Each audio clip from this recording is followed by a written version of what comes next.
Ladies and gentlemen, please welcome Head of Capital Markets Viatris, Bill Szablewski. Good morning, everyone, and welcome to our Viatris Investor event. I'm Bill Szablewski, Head of Capital Markets and Investor Relations. It's great to see everyone here in a full room today. Before we begin, a few comments on our forward-looking and disclaimer. During today's discussion, we'll be making forward-looking statements on a number of matters, including our strategic initiatives and priorities, pipeline, products, and long-term financial targets. These statements are subject to risk and uncertainties that could cause future results to differ materially from today's presentation. Please refer to today's presentation and our SEC filings for more information. And with that, I'm pleased to introduce our leadership team, starting with our CEO, Scott Smith, our Chief R&D Officer, Philippe Martin, our Chief Commercial Officer, Corinne Le Goff, our Chief Strategy Officer, Hemant Varghese, and our Chief Financial Officer, Doretta Mistras. And with that, now I'd like to hand over today's presentation to Scott. Thank you, Bill. Thank you very much, and thank you all for being here today. We're very excited about getting going here, talking about what's been accomplished to date, where we sit today, and where we're going, particularly over the next 3 to 5 years. We're very, very excited about the position the company's in and where we're going. You're going to see a lot of me today, getting up and down, introducing speakers, talking about the business. But before we get into the bulk of the presentation, I just want to show a couple quick slides to set the table for the presentation. So as many of you who followed the story know, we've done a lot of work over the last 5 years to get the company in the position it is today. We've merged 2 companies, divested 4 major businesses, stabilized and returned the base business to growth, which is very, very important for our growth story going forward, strengthened the balance sheet, returned capital to shareholders, invested in innovation, refreshed the leadership team and the board, and again, we'll talk about that a little bit later as well, and completed an enterprise-wide strategic review. These were purposeful actions that collectively have positioned us for the next phase. As we enter into 26 and beyond, we're a more focused, more efficient, more future-ready organization. If we take a look at where we sit today, we're a strong, diversified global healthcare company. We actually have 3 businesses that we run. We've got a global generics powerhouse business that we run. We've got an established brands business that has some of the most iconic brands in the world: Lipitor, Norvasc, Celebrex, Xanax, Viagra, just to name a few. And we've got a growing innovative medicines business. As we mentioned in February, we expect to generate approximately $14.7 billion in revenue this year, $4.3 billion in adjusted EBITDA, and $2.40 a share in EPS, and generate approximately $2.2 billion in free cash flow. We operate in 165 countries. We have approximately 1,300 unique products. We reach roughly 1 billion patients annually with our medication, which is a pretty remarkable statistic. It makes us the most far-reaching company in the healthcare world in terms of the number of patients that we touch on an annual basis. It gives us a tremendous platform to be able to positively affect the outcome of human healthcare. So something we're very, very proud of. And we also have 27 manufacturing, packaging, distribution sites all around the world. These are our 26 and beyond strategic initiatives: drive the base business, fuel our innovative portfolio, and modernize for sustainable growth. We're driving our base business, disciplined execution, evolving the portfolio towards durable, higher margin, generic products, 505(b)(2)s and others. And we've done, I think, a pretty good job over the last couple of years of bringing those forward. We want to fuel the innovative portfolio, both the pipeline internally and looking for things externally, innovative assets, in-market accretive assets that we can bring and really drive our growth. And we'll talk a lot about that as we go forward. And we also want to modernize the company for sustainable growth. We want to simplify our structure, enhance our resource allocation, and strengthen our capabilities. So these are the critical strategic initiatives that you're going to hear a lot about as we go through the presentation. Just a little bit on capital allocation, and it's going to be a focus of Doretta's presentation as we go forward here. So I won't steal her thunder too much, but I just want you to know that between now and 2030, we're going to generate at least $11 billion in cash and deploy it. We're going to be balanced, as we have been in the past, between returning capital to shareholders and doing business development. which is a little bit of a new angle for us. We've done a little bit of business development, but having that capital to deploy to build a portfolio of growth assets to go alongside what is a strengthening and growing base business gives us the ability to feel very confident about the targets that we're talking about in the future. And those targets are, as we take a look at 2030, we expect to see 5 to 6% total revenue growth, 7 to 8% adjusted EBITDA growth, 9 to 10% adjusted EPS growth, and I think very importantly, more than $3 billion a year in annual free cash flow by the time we get to 2030. Important to note, these long-term targets consist of base business targets combined with other potential additional drivers, including cenerimod, selatogrel, and the addition of accretive business development. But I can't emphasize enough how important that solid base business, which we've now turned to growth, is for what our future prospects look on. What we do with cenerimod, selatogrel, business development builds off that solid base that we've managed to create over the last couple of years. Doretta is going to talk through much more explicitly the financial drivers behind these targets, and you'll get a good understanding of how we go from base business, other drivers to the long-term combined targets that we have for 2023. So that'll be an important focus of her presentation. Here's sort of the lineup for today. We're going to talk about R&D capabilities in the pipeline first, which is very, very important. We made a lot of pipeline progress over the last little while, and we expect to continue to do so over the next few years. Our commercial capabilities and building blocks for growth, and I think our commercial organization, when we take a look at the assets that a company has, I think our commercial organization, the strength of that, the breadth of that geographically is really one of the strengths of the company.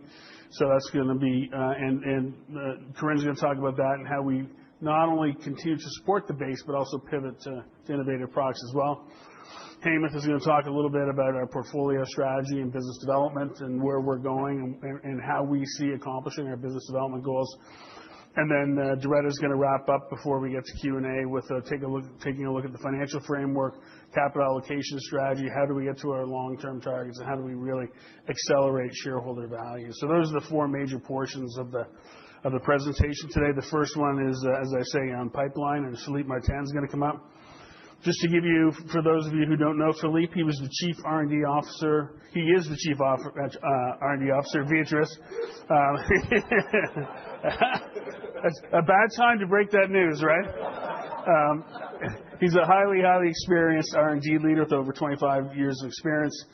He was prior Chief of R&D at BioAtla. He had many leadership positions at Celgene. He's developed, either been involved with or been singularly responsible for the development of some very significant molecules in the world today: Remicade, Simpia, Otezla, Zemposia, just to name a few. So Philippe has been the engine behind the research and development of a number of blockbuster drugs, and we hope he continues to do that the same. His job is to continue to focus on the pipeline, again, the base pipeline, continuing to drive there, but also starting to bring in more and more innovative products into that pipeline. So without further ado, Philippe. Thank you, Scott. All right. Good morning, everyone. It's a real pleasure to have the opportunity to go over Viatris R&D capabilities and pipeline. So first, let me start by saying that in R&D, we look at our portfolio in three distinct areas.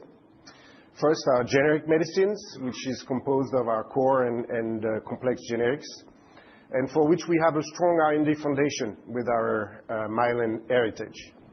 Our value-added medicine is the second area that includes established brands and 505(b)(2)s, for which we also have a strong R&D foundation with our Upjohn heritage. And then last is our innovative portfolio of medicine, which is emerging, and the recent acquisition of assets like selatogrel, cenerimod, or pitolisant in Japan, and their respective development teams have reinforced our expertise in the area of innovative development. Now, as Scott mentioned, the portfolio is evolving, and it's evolving more toward a more complex and differentiated assets. And in order to achieve that, our R&D team is using a broad range of capabilities, technologies, and expertise.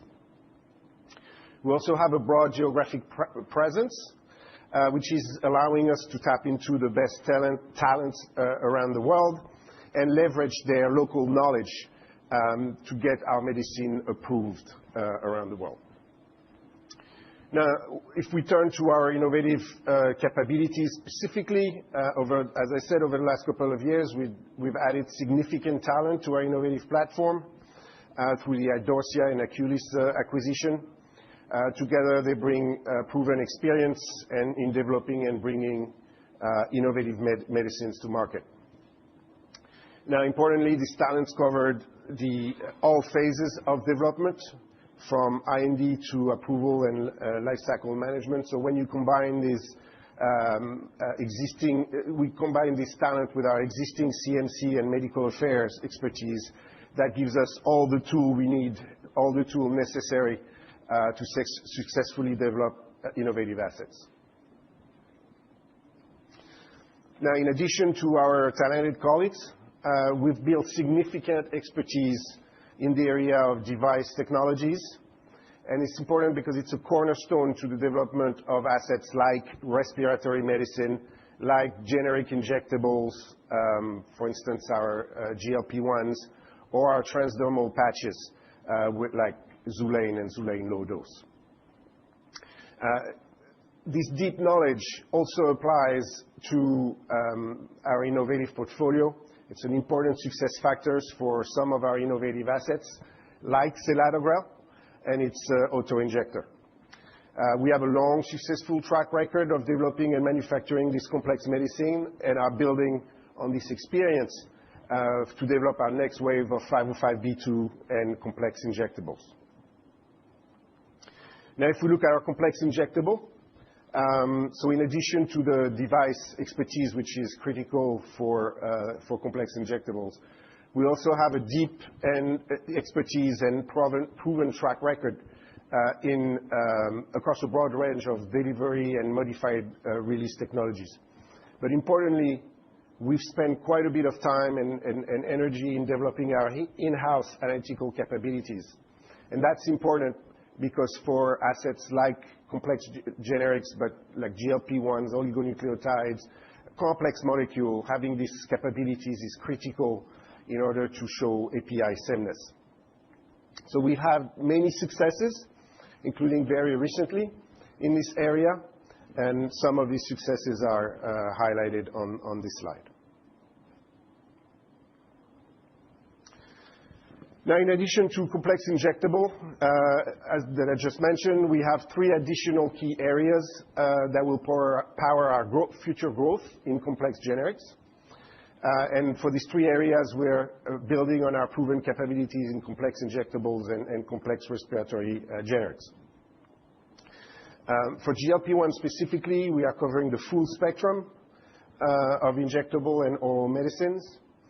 And we believe we're uniquely positioned for success with our integrated drug device development and peptide formulation expertise. The same applies to our oligonucleotides, where we'll leverage the same capabilities, but in this case, in particular, our strong analytical chemistry team to meet the challenges of API sameness. Respiratory, we have a fully integrated development team here as well, and we have a very strong track record, and we'll be leveraging these talents and the team to develop our next generation respiratory medicines. Now, turning to our medical affairs team, having a strong patient-centered medical affairs team focused on our innovative and value-added portfolio of medicine is critical to our success and to our ability to launch innovative assets successfully. Through the Upjohn merger, we were able to retain a medical affairs team that has a strong track record in developing and launching iconic brands like Lipitor and Lyrica, brands that shape clinical practice. So if we turn to the pipeline and our portfolio of value-added medicines, we have used the capabilities and technologies that I just mentioned to further leverage our existing portfolio of established brands. We've implemented a rigorous lifecycle management to maximize the opportunity for each medicine. And this year, we have multiple important milestones, including 4 anticipated regulatory decisions, starting with Effexor in GAD, in generalized anxiety disorder, in Japan in the first half of this year. But next, I will focus on our near-term U.S. opportunities, meloxicam, and our transdermal patches. So for meloxicam, as you know, we are very proud of the strong data that we generated and believe that the clinical profile that we've seen is highly competitive. We were able to demonstrate that fast-acting meloxicam has a pharmacokinetic profile and speed of onset that is far superior than Mobic. We were also able to demonstrate strong and sustained analgesic efficacy with a profile superior to placebo, and importantly, to a profile superior to its opioid comparator tramadol in 2 different pain models.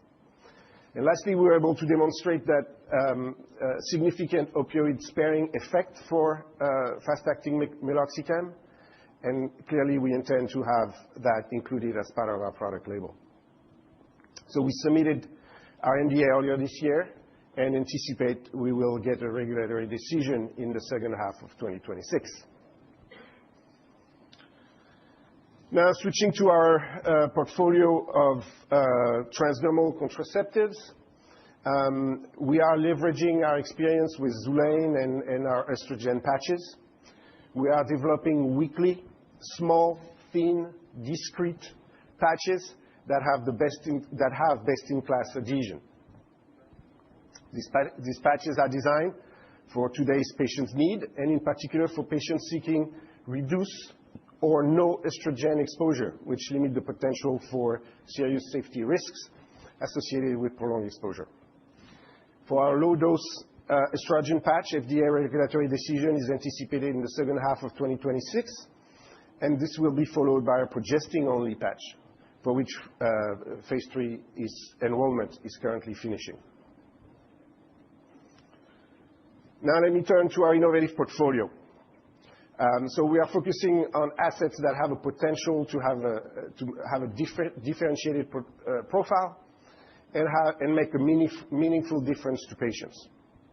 We have multiple important milestones this year, including anticipated regulatory decision for pitolisant in 2 different indications in Japan, sotagliflozin in Canada and Australia, and data readout for Nefecon in IgA nephropathy in Japan. So next, I will focus on our 2 most innovative assets, selatogrel and cenerimod. So let me start with selatogrel. Selatogrel is a P2Y12 inhibitor that is being investigated for patient self-administered emergency treatment of recurrent MI. So in the treatment of acute MI, early intervention is key. Data, including recent data, has shown that early platelet inhibition is key in driving better and long-term outcomes for patients.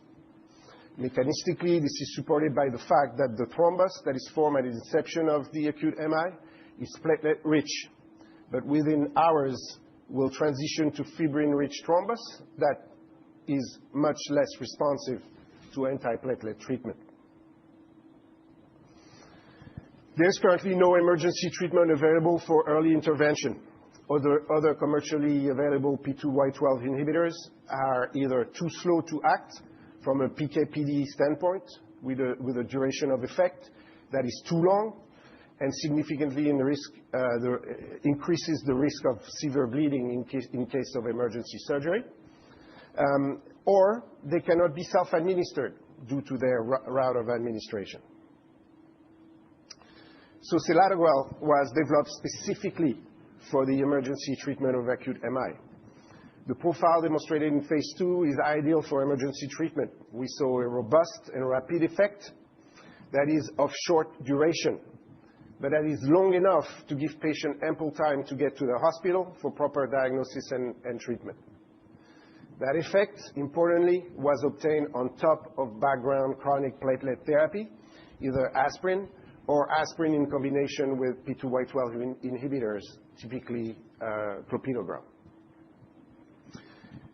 We did not observe any major bleeding events as part of the study, and that despite the fact that most of the patients were on background dual antiplatelet therapy.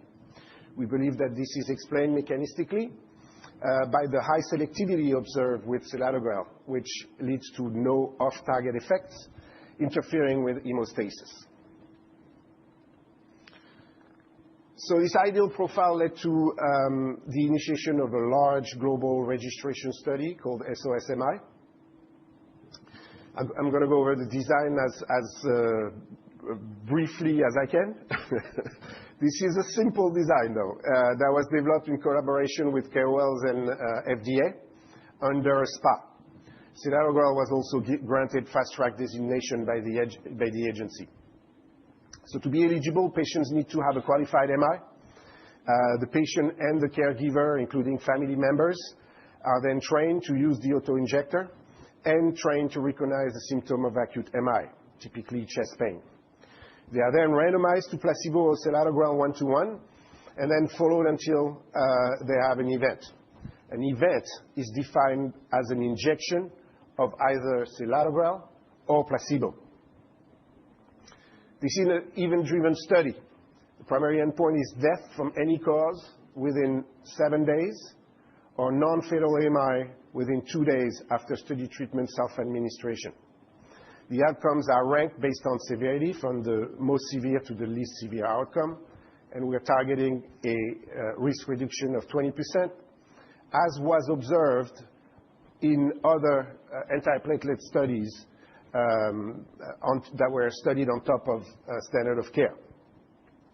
That said, none of these studies were able to achieve platelet inhibition nearly as early as we think we'll be able to achieve with selatogrel.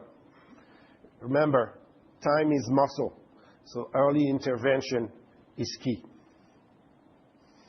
So the primary safety endpoint is the occurrence of type 3 or 5 treatment emergent bleeding event, according to the BARC definition, within 2 days of study treatment administration. So what have we observed so far as part of this study? So this study is progressing as planned. Patients are self-injecting early. They're generally injecting for the right reasons and are following up with the proper diagnosis at the hospital. So far, we've not observed any safety signal, in particular with regard to severe bleeding. An independent and unblinded safety committee has met 13 times, and at this point has recommended to continue the trial unchanged. SOS-AMI is a large global study. We believe we'll hit the number of patients we need by year-end, and anticipate a readout in around the first half of 2027. Now, let me turn to cenerimod. Cenerimod is an oral S1P1 receptor modulator that is being investigated for the treatment of SLE patients and lupus nephritis patients. So SLE is a disease that affects many patients worldwide. This is an heterogeneous disease that affects female a lot more than male, and can range from mild to severe depending on which organ of the body are affected. Limited treatment options exist. They're ranging from old immunosuppressant, often combined with oral corticosteroids, to more recent biologics. Overall, the need for higher efficacy and better safety remains, in particular with regards to the risk of serious infection, which can be very severe with these immunosuppressants and biologics. Due to the heterogeneous nature of the disease, a multimodal approach is expected to remain the standard of care for SLE treatment. So in summary, there is a higher unmet need that remains in the treatment of SLE, particularly for innovative oral therapy with a new MOA and a differentiated benefit-risk profile when given on top of current standard of care and prior to biologic treatment. Now, cenerimod is an oral small molecule, an S1P1 receptor modulator, which, as opposed to other treatment under development or approved treatment, has been shown to act on the 3 pillars of SLE pathogenesis. S1P1 has a long track record. I should know I developed one that has a strong track record of efficacy and safety and as a disease-modifying therapy. And we've seen that in two other T-cells and B-cell-driven autoimmune diseases like MS and ulcerative colitis. Now, we've generated robust data for cenerimod in SLE patients that demonstrates a highly competitive and, importantly, very consistent profile across 3 phase 2 studies at the chosen dose of 4 milligrams. Let me focus on the largest data set, which is our phase 2b CARE study that has shown a robust and consistent profile across all endpoints with the 4 milligram dose, which was the highest dose tested and the dose that has the most optimal benefit-risk profile. Regarding the primary endpoint, modified SLEDAI-2K at 6 months, we saw a clinically meaningful and nominally statistically significant effect with the 4 milligram dose. The secondary endpoint, which was SRI-4, response at 6 months, was consistent with what we saw in the modified SLEDAI-2K. Now, what was particularly important and impressive is that we saw an increased response in treatment effect in the pre-planned analysis investigating patients with interferon-1 high signature. Regarding the safety profile, we observe an optimized S1P profile. Particular importance, cenerimod was not associated with any increased risk of SAEs or infection and opportunistic infection, and that these infections remain a major concern for physicians and SLE patients. So based on this robust profile and consistent profile, we initiated a large confirmatory pivotal program called OPUS. Consists of 2 identical studies. They are multi-center, double-blind, placebo-controlled studies.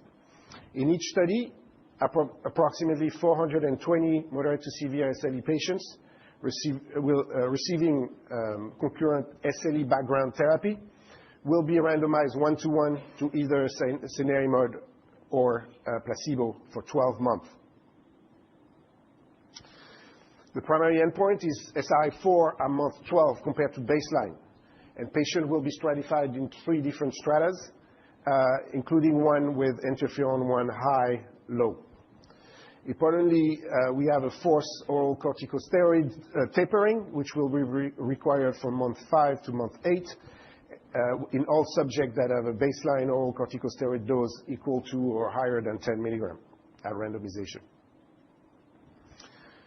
So we've designed this confirmatory study and this pivotal program taking into account the learnings from our phase 2 study, learnings from recent phase 3 studies, and feedback from various health authorities, including FDA and EMA. This program was designed to maximize cenerimod treatment effect versus placebo. So both studies are identical, as I mentioned, and well-powered, which means that they can be pooled together to see a higher difference. Based on the data from our 2 phase 2 studies, we've modified some of the inclusion criteria. And in particular, we are enriching the population for patients that are interferon-1 high. We have a target of 70%, and these studies are now enrolled, and we are above that 70%. And we also need to have patients that are more active than what we saw in the phase 2 study.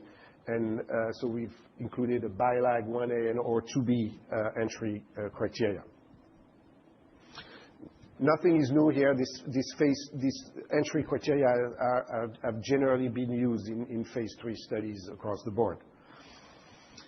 The primary endpoint is also now at 1 year. The data I was showing before was at 6 months for the phase 2 study, and 1 year is what is expected for a pivotal study in SLE. But importantly, that will allow our 4 milligram dose to reach full effect by 1 year. And also that duration allows for oral corticosteroid, which I mentioned is important, and typically leads to an increased treatment effect versus placebo.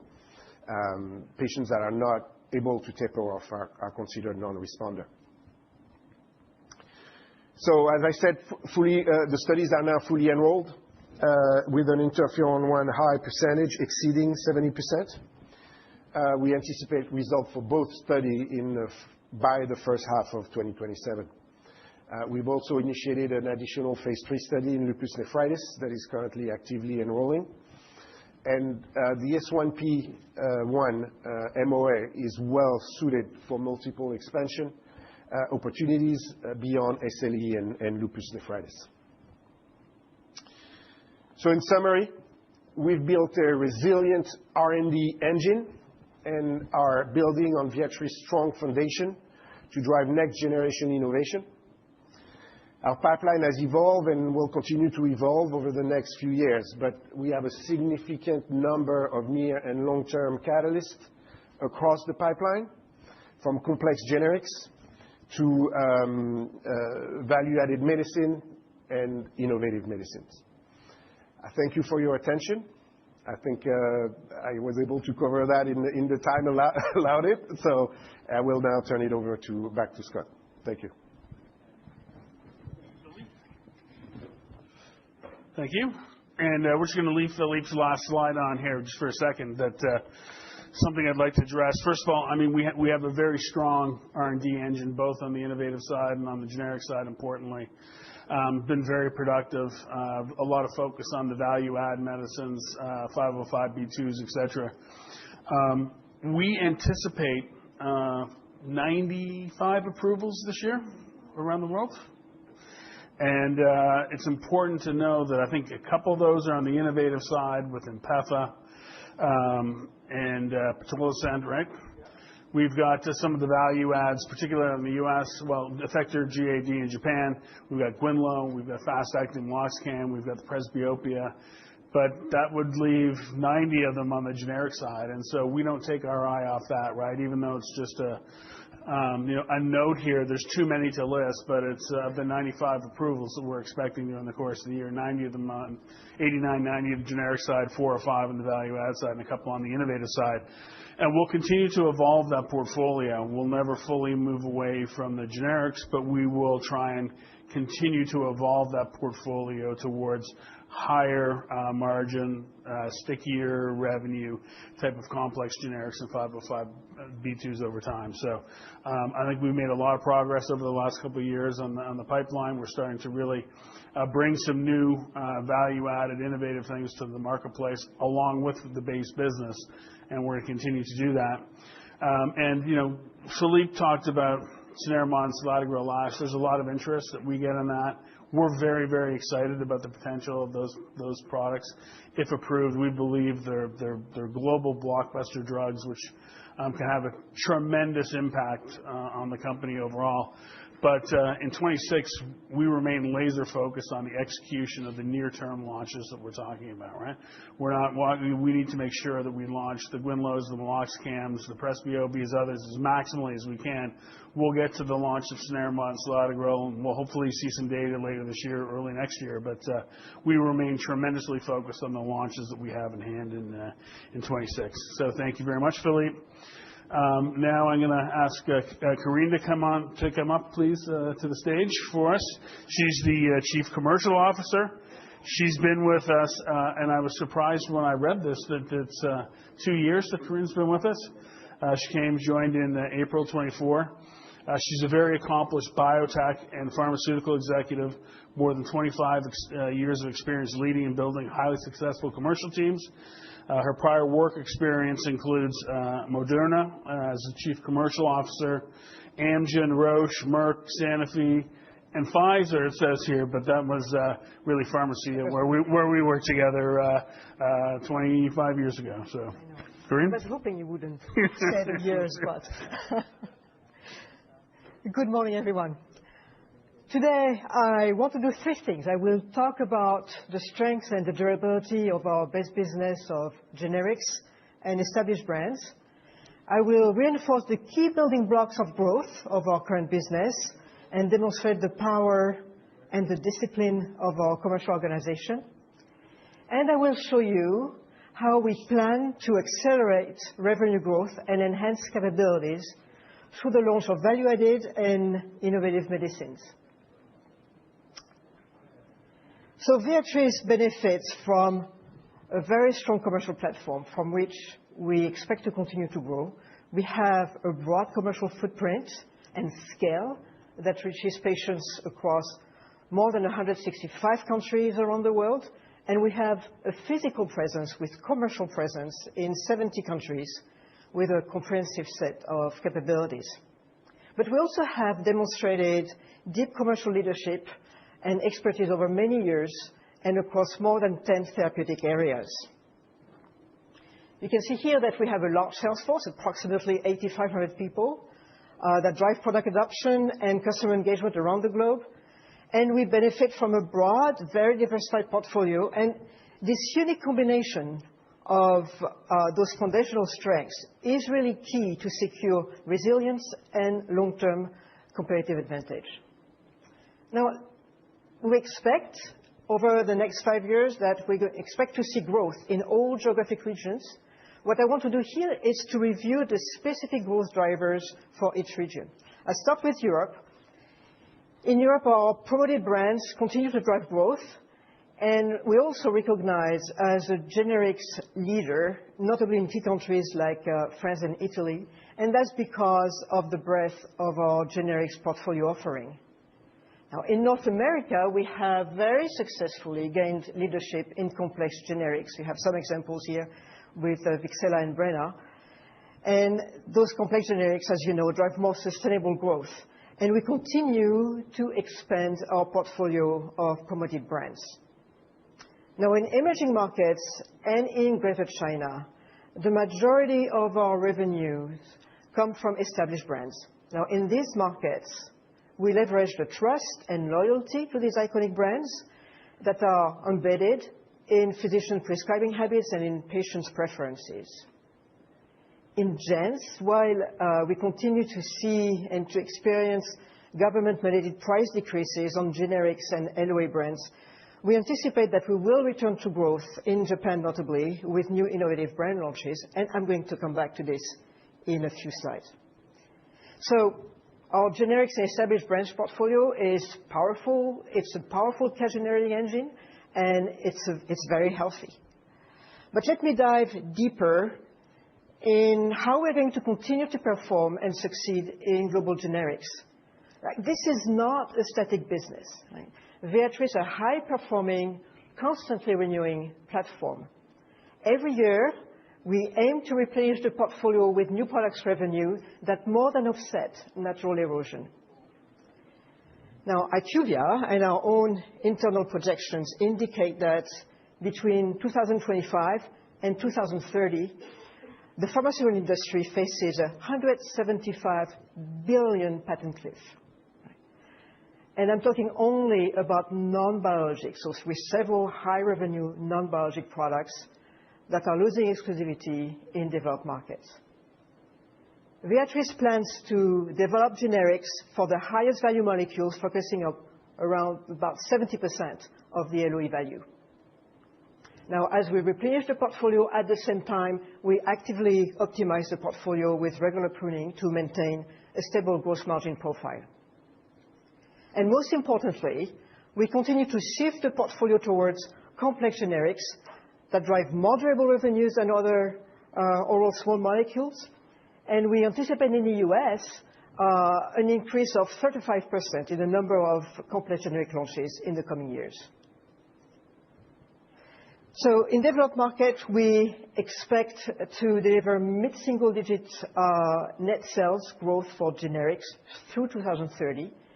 And frankly, our continued performance is anchored on our expertise, on our very highly competitive positioning, but also on the strengths and on the quality of the relationships that we have with our customers that expect from us that we provide quality and continuity of supply. For the established brands also require active management to maintain demand and even to drive growth. And the commercial approach here is tailored to each local market and leverages the deep market insights of the local dynamics. And we have very strong local expertise. So these brands being established require relatively low promotional intensity models, but they do require continuous education of prescribers on brand track records, as well as engagement with those brand loyal patients through self-pay channels. On this chart here, we see that we are very good owners of these brands and that we continue to demonstrate that we can deliver growth. And this example here is an example of the performance that comes from China, where we were able to successfully retrend brands that went through VBP, while in comparison, other multinational companies could not do that. Now, this is one example, this is one country, but we see similar patterns of resilience and growth in other countries as well. So thanks to this very targeted commercial investment, thanks to the disciplined commercial execution, the established brands portfolio is expected to deliver low single-digit growth through 2030. So I have reviewed the strengths of the base business. Let me now discuss how the commercial organization is charting a credible and, again, disciplined path to successful launch of our pipeline of value-added and innovative medicines. As I mentioned earlier, Viatris already has a broad commercial infrastructure, and a lot of the fundamentals are in place. We have a lot of expertise on the team, including new talent that have joined Viatris recently with recent experience of launching blockbuster innovative products. And we are building on our existing strengths and retooling and investing in areas where we have opportunities to compete more effectively. And that's notably broadening capabilities in areas like market access, health economics, outcome research, and also bringing more sophisticated commercial analytics and insights. And obviously, we're also taking a digital-first approach as we aim to simplify and automate our workflows. We have a robust pipeline of 12 key anticipated launches across major geographies, and notably, as you can see here, in the US and in Japan. And of course, we expect cenerimod and selatogrel to be global launches with blockbuster potential. So what I'm going to do in the next few slides, I will explain the commercial strategies for key anticipated launches, highlighting positioning, revenue potential, and execution roadmap. But before I do that, I want to spend a minute on Japan. Today, our portfolio of generics and LOE brands is the target for intense government cost control policies and has been declining year over year. Now, Japan is the third largest pharmaceutical market in the world and remains a very high reward environment for innovation. It is therefore a strategic market for Viatris. And we decided to invest in building a more innovative portfolio. You remember we acquired last year Acunis with 2 assets in CNS, Speedia and pitolisant. We are anticipating the approval of Effexor for generalized anxiety disorders soon. And as you can imagine, our launch readiness is well underway. And we are planning to launch Nefecon in IgA nephropathy next year. Altogether, we believe that this portfolio of new products will help us chart a path to return to growth with potential combined sales up to $300 million by 2030. Let me turn to the US. Fast-acting meloxicam has been designed as a new non-opioid option for moderate to severe acute pain. And both physicians and patients confirmed that this is exactly what they want. They want a product that can offer fast pain relief and opioid reduction. So let's look at the size of the opportunity.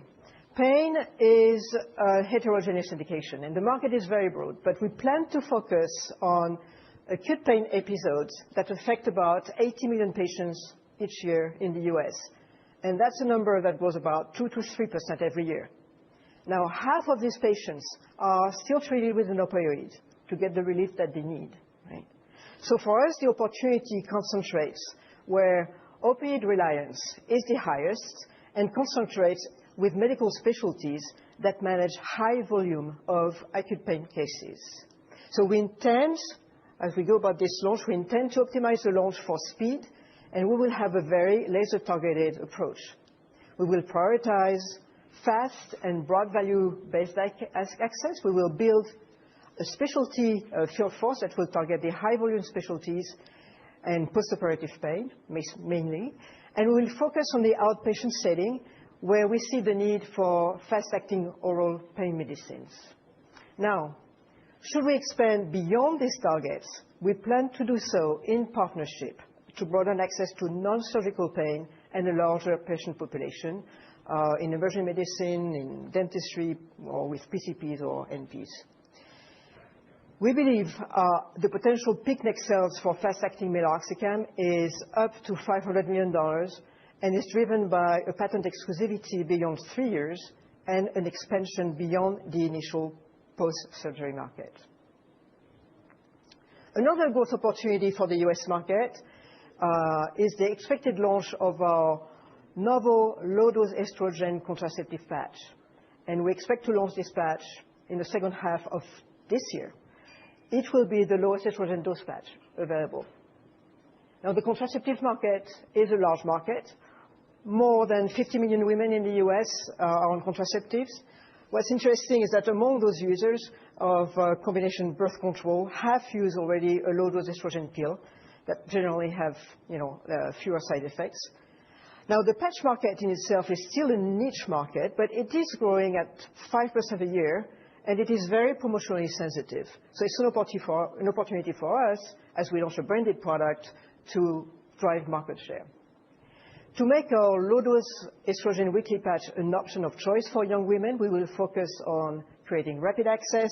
We plan to target patient communities that respond well to digital marketing, and we will build a specialty sales force detailing OBGYNs, targeting in priority current patch prescribers. We believe that our low-dose estrogen weekly patch has a peak net sales potential of $180 million or higher. We also have another patch in development. It is a progestin-only patch that offers estrogen-free contraceptive option and could be important to expand the market for women, notably with a BMI above 30. And we believe that peak net sales of our women's health portfolio with those two patches in the U.S. could be potentially more than $400 million in total. Let me talk about cenerimod. We are, as Philippe mentioned and as Scott mentioned, very excited about this opportunity. First oral therapy targeting simultaneously multiple pathways in SLE. Lupus is a disease that affects more than 5 million way around the world, mostly women, but it is tricky to diagnose because it affects many tissues, many organ systems, and causes a variety of symptoms. So each year, 400,000 patients are diagnosed globally, but among those that are diagnosed, 60% of those patients already have moderate to severe lupus, and today, about half of the patients need more advanced therapy. So our objective is to position cenerimod as the backbone of SLE therapies before biologics. We will focus our commercial efforts on driving awareness of the burden of disease and on establishing the potential benefits of a multi-pronged immunomodulation approach in SLE. We're also investing in generating pharmacoeconomic evidence to support a clear payer value proposition to ensure broad access in a competitive space. An important point that we're going to work with the patient community. We're going to work with patient advocacy groups to build a patient design support program and facilitate patient onboarding. We believe that the cenerimod global peak net sales potential is over $1 billion and could be more if utilized in lupus nephritis and other potential indications.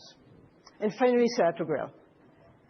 Selatogrel has the potential to be the first patient-administered treatment for heart attacks at symptom onset. So it's a completely new paradigm in the treatment of MAI. Now, the addressable population here for selatogrel is large. Globally, there are more than 20 people who already had an MAI recently, and the global incidence of MAI is about 3 million people per year, 800,000 in the US only. Now, 20% of the people who survive will have another AI, and sometimes a year, a couple of years later, maybe 5 years later, and this despite being treated on maintenance therapy.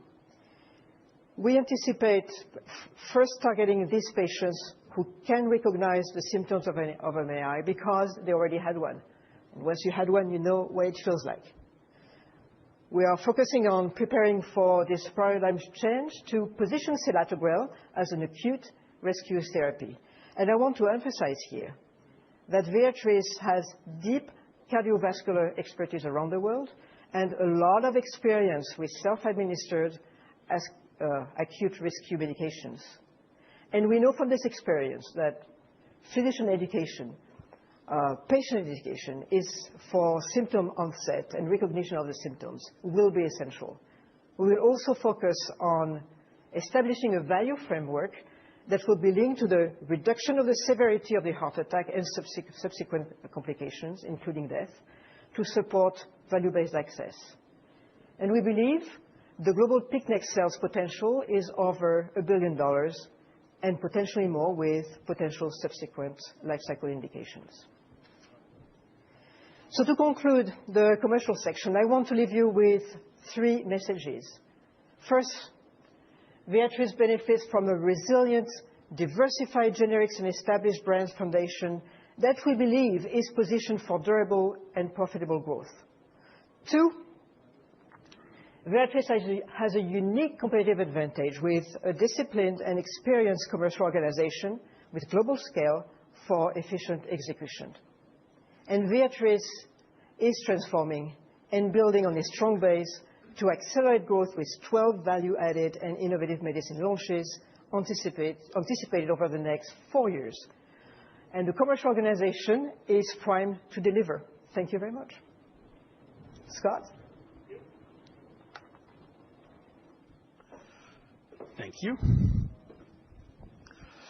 So I think Corinne made a great case outlining the commercial case behind some of the value-added medicines and selatogrel, cenerimod.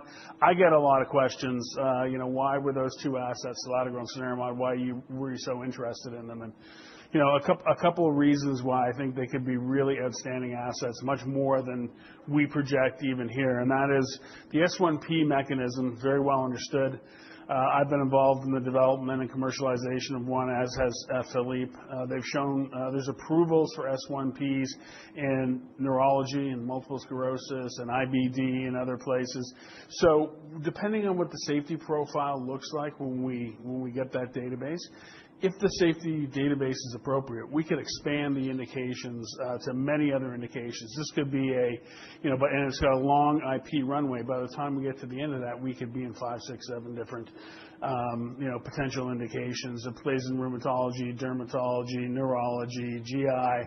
So it's a very well understood, broadly applicable immunomodulatory mechanism of action that really gives it tremendous potential. Focused on getting the first indication first, looking at that, making sure that it's positive, looking at that safety database. But after that, there could be a lot of opportunities to take that molecule to different places. And in terms of selatogrel, I don't think there's any company in the world positioned better for acute rescue medicine, as Corinne said, than us. First in kind, acute MI.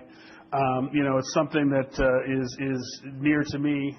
2 family members on my wife's side have both died of acute MI in the first instance. Tremendous amount of risk to the other members of her family because of the genetic profile of those people. But one acute MI incident every 40 seconds in the United States with very little in terms of acute treatment. And so this could be a real, not only advance in medical care, but could be a tremendous blockbuster drug as well when you think about the applicability of it, the label expansion opportunities going into maybe high-risk patients as opposed to just those who have already had an MI. There's lots of places we can take it, again, depending on is the first study positive, what's the safety database look like, et cetera. So we're very, very excited about those opportunities. And again, we're very excited about all the things we have in hand to execute in the short term. And getting the data on selatogrel and cenerimod. So thank you, Corinne, for outlining that case. The next member who's going to come up is the newest member of the team, and the only member of the team that we cannot properly pronounce his name. So we just call him H. I'm going to ask H to come up. When we were looking for somebody to come take the strategy BD role, we were looking for somebody that had broad number of skills, had played in different markets. Again, we have 3 businesses: generics, established products, and innovative. The generics has a value-added component to it. And we were lucky to come across Amos, who has experience in all of those areas. And very few people have that kind of breadth of experience.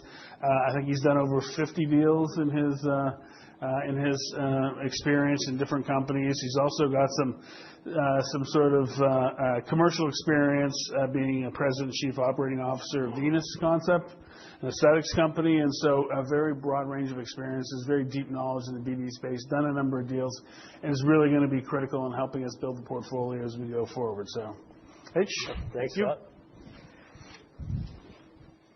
Thanks, everybody. Really excited to be here today. As Scott said, just coming up on a year now, in a couple of weeks, being with the company. Incredible time to be a part of it, given this critical time in our evolution. I'm going to try to talk a little bit about our portfolio strategy. As Scott mentioned, where we are today, where we're looking to evolve, why we have a right to win in the areas that we're planning on growing, and then to add some color on how our global business development function is intended to help be a key driver to that growth over time. The strategy part of this is actually pretty simple. We spent a lot of time with Scott, the ELT, and the board over the last year, really aligning on that, and Scott said it right up front. Drive the base business, invest in the innovative portfolio, modernize for growth. You're going to hear that over and over again because everything we talk about is really building towards that. And what I really want to add color to is where BD adds to what we already have ongoing within the base business. So building on what you heard already from Scott and Philippe and Karine, I'm going to start with the current business and the platform we have as a foundation for where we plan to grow. So, as has been said already, Viatris uniquely positioned as a global healthcare company, able to deliver value across the entire spectrum of medicines.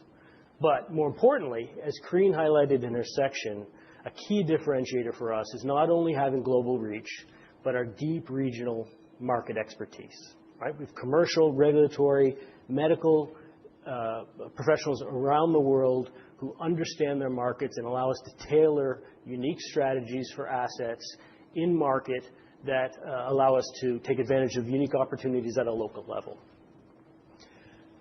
That allows us to capitalize on regional opportunities, both for our internal programs, as well when we think externally as a partner of choice for companies interested in working with us. As Philippe covered as well-established R&D capabilities that span across generics, value-added medicines, innovative medicines. The company's invested heavily in technologies, respiratory, patches, sterile injectables over several years that has built a strong pipeline of high-impact programs. But that platform is also equally meaningful to other parties who are interested in development partnerships that don't have our size, scale, and depth. Combine that with, as Scott mentioned at the beginning, an infrastructure that supports a global supply and distribution network that supports a billion patients a year, and a well-established capability to build value from intellectual property. And I think that's understated sometimes how valuable that is, because that's not only important in terms of the durability of our products and our programs, but it also helps us as we look to invest in innovative programs as we go forward. So take that all together. We've got a demonstrated ability to leverage all these capabilities at a global scale, but with deep regional market knowledge to create value across the entire product life cycle. Provides a strong platform for sustainable growth. So I'll reiterate again. Drive the base business, invest in an innovative portfolio, and modernize for sustainable growth. When we think then as to having that platform and how we can best leverage it to grow, where do we have capabilities, unique capabilities to be able to not only grow, but be the right owner of assets and areas where we have a right to win. I think it's useful, as Scott mentioned at the beginning, to think about portfolio across three broad product categories: generics, established brands, and innovative brands, as each has unique characteristics, market dynamics, and drivers for growth. Viatris has a strong track record of unlocking value across each by applying differentiated capabilities at scale. For example, as a generics leader, we've delivered consistent performance, bringing essential medicines as well as novel complex generics to the market while rapidly capturing value on launch through strong channel access and institutional and retail channels, as well as leveraging our global platform to give us the broadest reach possible. In established brands, Corinne highlighted, we have a global portfolio of iconic brands, well-established prescribing habits, but where we've been able to add value is that strong market knowledge that allows us to tailor strategies and stabilize and grow these brands on a region-by-region basis, something I can truly say we are probably one of the best at based on what we've seen out there. It positions us as a preferred partner for other pharmaceutical companies that are managing or under-leveraged mature assets or have upcoming loss of exclusivity, and they either don't have the resources or the focus to apply to those brands. That is something we're not only very good at, but have repeatedly been able to show performance with. Then when we look towards our innovative brands, we've had demonstrated success to date with value-enhancing clinical and commercial partnerships. On the clinical side, leveraging our clinical development capabilities for late-stage programs, provide a level of depth not only in core innovative markets, but imagine wanting to expand that around the world, the level of complexity, market by market, country by country, to be able to take a product and turn it into a global product. Just the clinical regulatory component of that is very complex and something Viatris has a history of being able to do. And then when those products get approved, the ability then to launch at scale. Do it really well in your local market, but then also be able to expand that across other markets. That makes us a natural partner for many small innovative or biotech companies with limited commercial scale, but a strong pipeline. So this combination of capabilities, credibility, and global scale, together with a highly agile operating philosophy, allows us to consistently enhance value across the entire core product portfolio. So if we look forward then, for the next 5 years, we've talked about the platform, we've talked about why we have a right to win in the areas that we're focusing. Let's talk about where we're planning on going. We're going to take a very disciplined approach to how we evolve this portfolio over time. I think we've given the long-term objective, drive the base, invest in innovative, and modernize for sustainable growth. But how we go about doing that is really important. And you've heard a lot from Corinne and Philippe and Scott as to what we're doing organically within the business with our existing pipelines. I'm going to add a little bit more as to how we're looking to augment that with business and corporate development. So if you think about our generics portfolio, global scale, very strong, diversified portfolio with a rich pipeline. Our focus is maintaining the base, growing profitably over time while continuing to strengthen our position in higher margin, more durable, complex generics. And that'll be done both based on our internal program, but through partnership and targeted investment and BD. In established brands, we're going to continue to find creative ways to extend the value and durability of our iconic brands while expanding new relationships with global brand partners and leveraging our regional capabilities and infrastructure through distribution and licensing partnerships with complementary products that allow us to enhance growth and profitability. And then innovative brands, where we probably have the most potential to contribute to our long-term growth aspirations. The plan is to expand the portfolio with in-market branded products and durable businesses that we can scale profitably over time. Here, you can imagine the U.S. is going to be a core market for us. Our focus will be on high-growth specialty therapeutic areas that have long-term growth potential and where Viatris' unique strengths and capabilities position us as a natural owner. So with that, let's think about how we're going to go about it. And this is a question that gets asked a lot.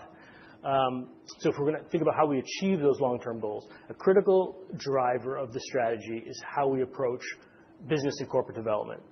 And I want to say business development in this company, and I'm very happy to say this, is not an add-on to our operating business. It is completely ingrained in what we do, and hopefully I'll describe a little bit of that here. And so it's not me and my team out there chasing deals, throwing them over a wall to an organization that has to find a way to digest them. We have commercial leaders, we have R&D leaders around the world actively working to drive BD deals at any point in time over and above their base job. And that, for me, is an ideal position to be able to come into. So the easy way to think about this is in two areas of focus. First, we're going to opportunities that directly complement our regional capabilities and therapeutic area strengths. Think of this region by region. These could span generics, established products, or innovative products, depending on the region, but with an emphasis on delivering more high-margin, durable growth products to the region. We're deliberately flexible in terms of how we approach these. These could be licensing deals, strategic partnerships, or even small-scale M&A. Individually, they might not be large transactions, but they're generally immediately accretive to revenue and EBITDA, support regional growth, and offer clear operational leverage and synergies to take advantage of. This type of BD has been a long core strength of Viatris and continues to be foundational to our base business. And that's what I meant by Viatris has been doing this for a long time, and they continue to do this. When Scott says drive the base business, this is something we know how to do well and will continue to do. Second, if we want to think about evolving the global platform, enhancing the company's long-term growth profile, expanding the innovative brands portfolio is a key priority. To grow in this segment, we're prioritizing in-market products and businesses that generate near-term cash flow, that are anchored in high-margin branded medicines and not reliant on long-dated pipeline risk. This often results in small to mid-size M&A that offers not only products to add to the portfolio, but potentially also necessary infrastructure and new capabilities to grow the organization. While these are more material transactions, our primary focus would be in the United States, but also in other important innovative markets such as Japan and China, where we have a very strong branded presence that we can leverage. In terms of scope, we're targeting specialist-driven TAs. As Karine had mentioned, we are already present in a number of specialist TAs. It could be one of those, or it could be another area where we see a lot of opportunity, where there's sufficient market depth to support follow-on BD opportunities. And this is an important factor as well, because what we're talking about here is building a platform and not asset selection. So we're not out there just chasing assets so that we can build a broad portfolio or diversified portfolio of innovative assets. The intent is to build a business with infrastructure that we can leverage and get synergies with follow-on transactions and get to critical mass and a sizable enough business that can contribute to the overall growth profile of the company. And that's a scale that we'll build over time. As Doretta will mention shortly, we maintain a very high bar for financial discipline and capital allocation, and our approach to business development strategy is no exception to that.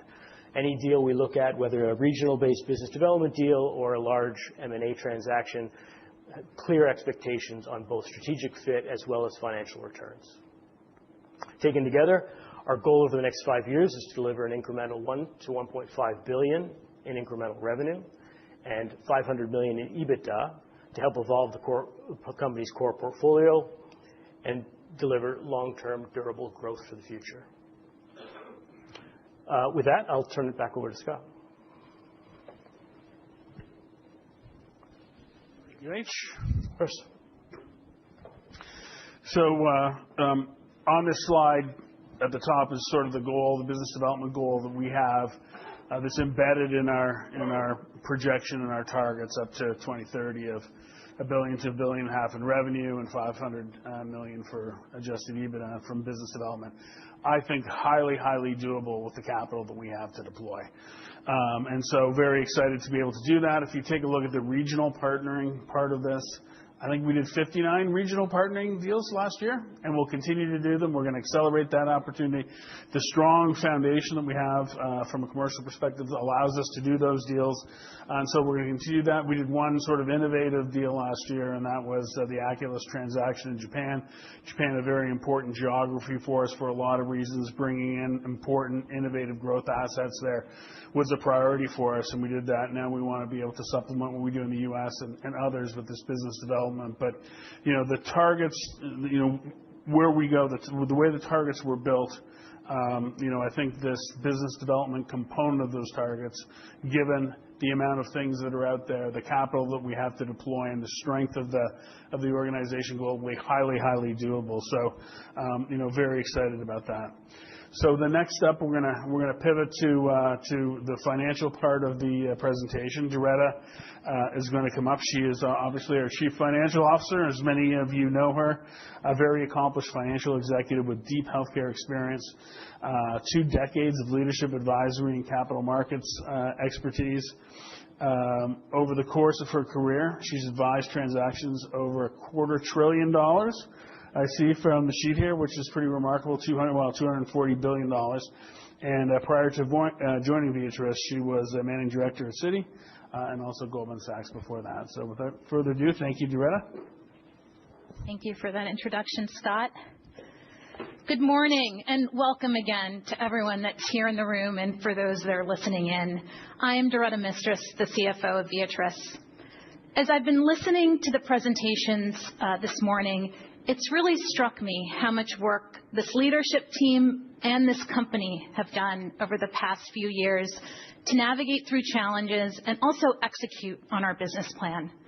This includes delivering on 11 consecutive quarters of year-over-year operational revenue growth, excluding adjustments. Today, we have a clear and focused strategy. And this morning, my goal is to outline the financial framework that supports this strategy. Before I begin, it's worth briefly reflecting on the progress that we've made to position Viatris for this next phase. We started with a clear purpose and a real opportunity, bringing together 2 large but complementary companies to create a global organization with significant scale and a strong financial profile. From the beginning, we've been focused on several priorities: simplifying the organization and capturing efficiencies, stabilizing our base business while evolving our portfolio with a clear emphasis on moving up the value chain and launching value-added products, and deploying our cash thoughtfully to strengthen the balance sheet through significant debt paydown while also continuing to return capital to shareholders. Together, these actions have fundamentally reshaped Viatris. Today, we have a company with a strong balance sheet and a solid foundation for long-term performance. As we look ahead, we believe Viatris is entering into the next phase of its evolution, one where the work of the past several years begins to translate into sustained revenue and earnings growth. The financial framework I'll walk through today is really about how we intend to translate that progress into long-term shareholder value. We think about this framework in 4 clear and connected areas. First, sustainable revenue growth. We expect to drive this through continued execution in our base business, supported by our value-added launches. Over time, we expect this to be complemented by our innovative pipeline assets, such as selatogrel and cenerimod. Second, accelerating earnings growth through operating leverage. This is supported by the benefits of our enterprise-wide strategic review, disciplined reinvestment into higher margin opportunities, and an improving mix as our portfolio continues to evolve. Third, durable cash flow generation. This is a core strength of our business today and a critical enabler of our strategy going forward. And fourth, disciplined capital allocation. We expect to deploy our cash to return capital to shareholders while also maintaining the flexibility to pursue accretive business development, as Hemant discussed earlier. These 4 pillars are not theoretical. They are already embedded in how we operate our business today. Together, they define the next chapter of Viatris, one where we translate our strategy into financial performance and where financial performance is translated into shareholder value. So let me start with revenue by walking through our long-term targets and the assumptions that underpin them. Before we get into the specific revenue drivers, it may be helpful just to take a step back and briefly explain how we think about our targets overall. We think about these in two parts. First, our base case long-term target. This reflects the growth we expect from our diversified base business, supported by our value-added product launches. And then our combined long-term target. This includes additional potential drivers that could further accelerate that growth over time. So let's start with our base case from a revenue perspective. We expect this growth to be driven by three main drivers. Number one, continued performance from our established brands and generics portfolio in certain markets, which include Greater China, Europe, and emerging markets. Second, a consistent cadence of new product revenue with a deliberate shift towards more complex generics to help offset just the inherent erosion in certain markets.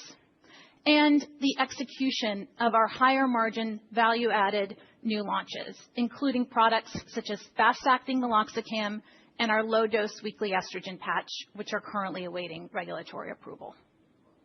Based on these drivers, we are very confident in our ability to generate 3 to 4% revenue growth through 2030. Beyond that, the combined target includes the potential contributions that we believe can further accelerate that growth by 2 percentage points. These include potential contributions from selatogrel and cenerimod, which we believe could become meaningful revenue growth drivers for us by 2030 and beyond, and disciplined capital deployment through potential business development targeting accretive in-market assets. Together, this creates a durable and scalable growth profile anchored by a strong base business, differentiated value-added launches, and additional upside from our innovative pipeline and disciplined business development. Now, let me turn to how our base case revenue growth will be distributed through our regions. Corinne talked a little bit about it at a high level, but I want to take a bit of a double click and give some additional color. As you can see on this slide, we expect growth across every region through 2030. And this is just another proof point of the durability and diversity of our business. Let me start with North America. We have a strong and resilient base anchored in core and complex generics and supplemented by select brands. Expected launches, including our fast-acting meloxicam and our low-dose weekly estrogen patch, demonstrate our shift towards more complex and higher margin offerings, as well as a higher concentration of brands. Europe remains a scale market for us. We benefit from strong local capabilities, deep regulatory expertise, and leadership positions across both brands and generics. With a strong base business, solid marketing positions, and a steady cadence of anticipated new launches, we view Europe as a steady mid-single-digit growth contributor. Emerging markets continues to be a consistent and reliable growth engine.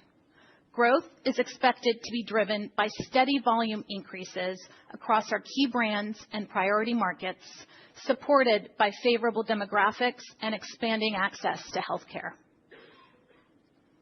JANZ is a region where we are investing meaningfully in Japanese assets, capabilities, and infrastructure. As you heard from Corinne, beginning this year, we expect to launch multiple innovative and value-added launches, which we expect will gradually reshape the portfolio and improve the growth trajectory over time. While the business remains in transition today, we see a clear path to positive inflection beginning in 2028. And finally, Greater China. Here, we expect continued growth driven by a significant unmet medical need, as well as a rapidly evolving healthcare market, particularly in the cardiovascular space. Our differentiated multi-channel go-to-market model, which includes retail, hospitals, and e-commerce, allows us to reach patients broadly and scale efficiently as the market continues to evolve. As demonstrated, our portfolio reflects a global business balanced across geographies with limited product concentration, improving mix, and multiple drivers for growth. This regional view also gives us confidence in our base case revenue outlook of 3% to 4% through 2030. Now, let me turn to our long-term earnings growth, where we expect adjusted EBITDA to grow faster than revenue. Similar to our revenue framework, we think about this in two components: our base case target of 4% to 5%, and then additional potential drivers that could accelerate that growth over time. Starting with the base case shown on the left-hand side of this waterfall, there are several factors that support our growth target. First, incremental revenue growth expected from the base business flowing to EBITDA at stable gross margins. Also, additionally from that, potential upcoming launches of our higher margin value-added assets that are expected to further improve that portfolio mix.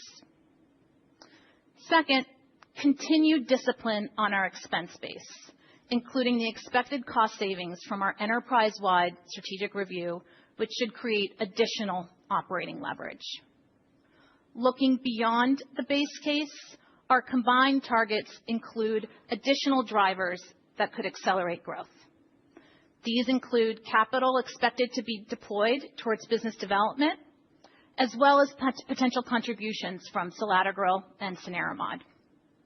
While these pipeline assets could provide meaningful value for us over the longer term, we do expect limited adjusted EBITDA contribution just given launch investment.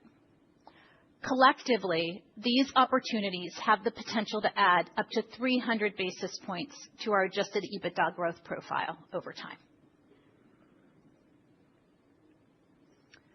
As you saw in the previous slide, the net cost savings we expect from our enterprise-wide strategic review are a key driver of our operating leverage.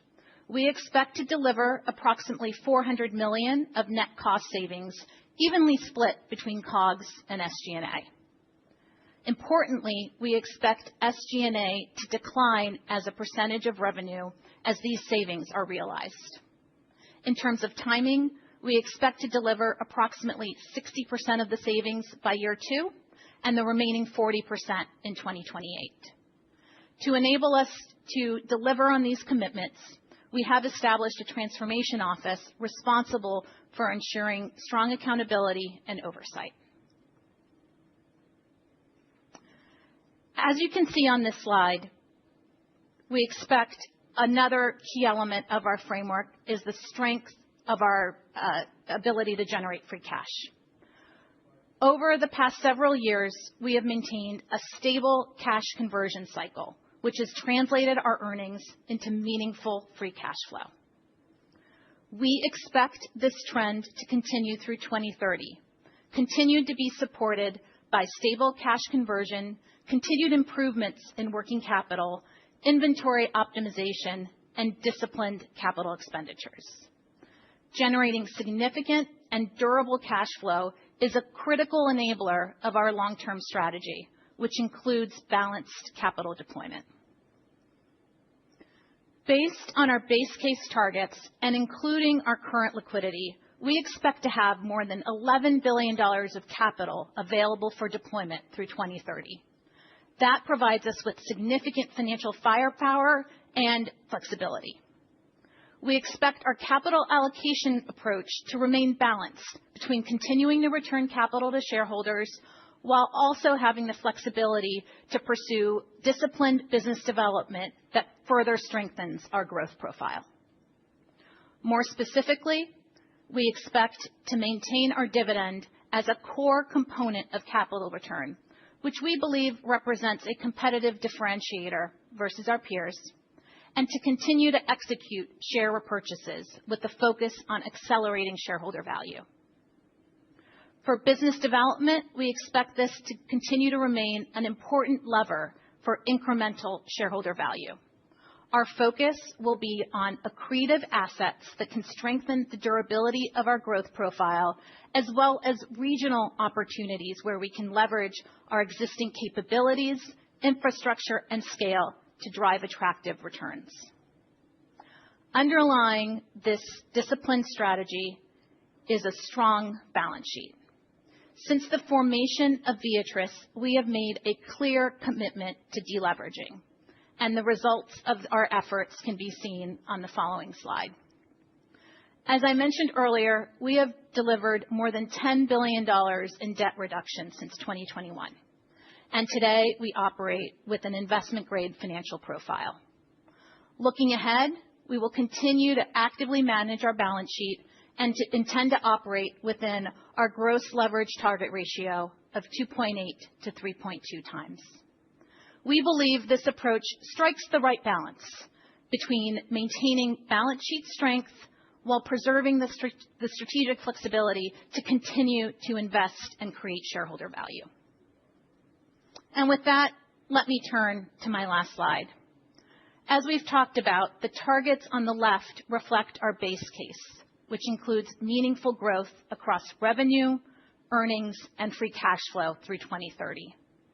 I would also just take a moment to note that our EPS base case target includes the benefits from future expected share repurchases. Importantly, we also see opportunities to further accelerate our growth profile over time, including the contributions from our pipeline, like selatogrel and cenerimod, as well as selective disciplined business development. Today, Viatris stands with a stronger foundation, with durable cash flow, and meaningful levers to drive additional growth. As you heard from our leadership team this morning, we have laid out a credible, focused, and achievable plan, one that positions us to deliver sustainable growth and value creation for patients and shareholders. So with that, thank you, and I'll turn it back over to Scott.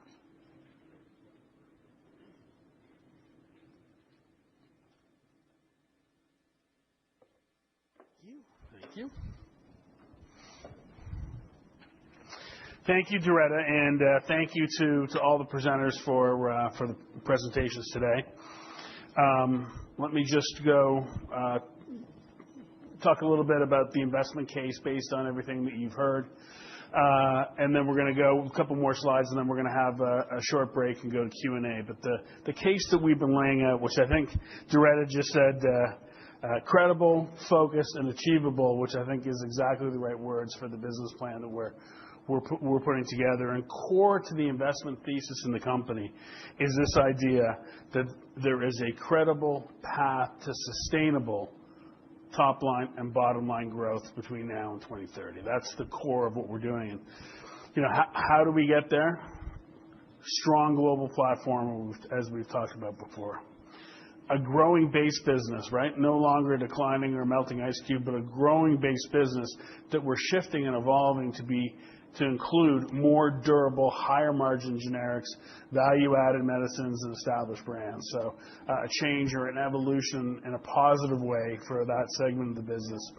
Impactful near-term launches, and we've been through them here. I think there's something like 12 launches in the near term that we think can have impact on the company. We're focused on making sure those go well and launching those.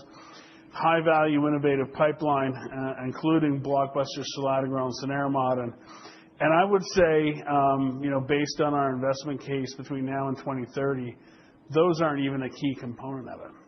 I think, as Doretta showed, 1% revenue growth from selatogrel and cenerimod and 0% from an EBIT perspective in 2030, where those two molecules, if positive, have a tremendous impact on the organization, is actually 2030 and beyond, where they show very, very significant growth. So we're excited about that. Those are great assets. We're looking forward to the data, but those really impact the company in the later part of this 2030 period, and certainly in 2030 and beyond. We've done a lot of work, and Andrew has been leading the transformation office and our efforts around what we call enterprise-wide strategic review, which is really looking at the cost structure that we've got, enhancing resource allocation, taking a look at our skill sets, not only to save money, but also to reinvest. A majority of that will drop to the bottom line, but it also provides us an opportunity to reinvest in value-added medicines, higher margin medicines, innovative medicines as we move forward. And finally, the cash generation gives us financial flexibility.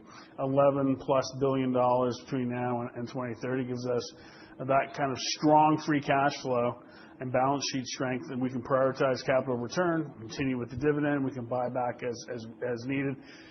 But we can also build a portfolio of growth assets to supplement the strong base business that we have. So that, in a few sentences, is really what the investment case is. And again, the core to that is that path to sustainable, visible, longer-term top and bottom line growth.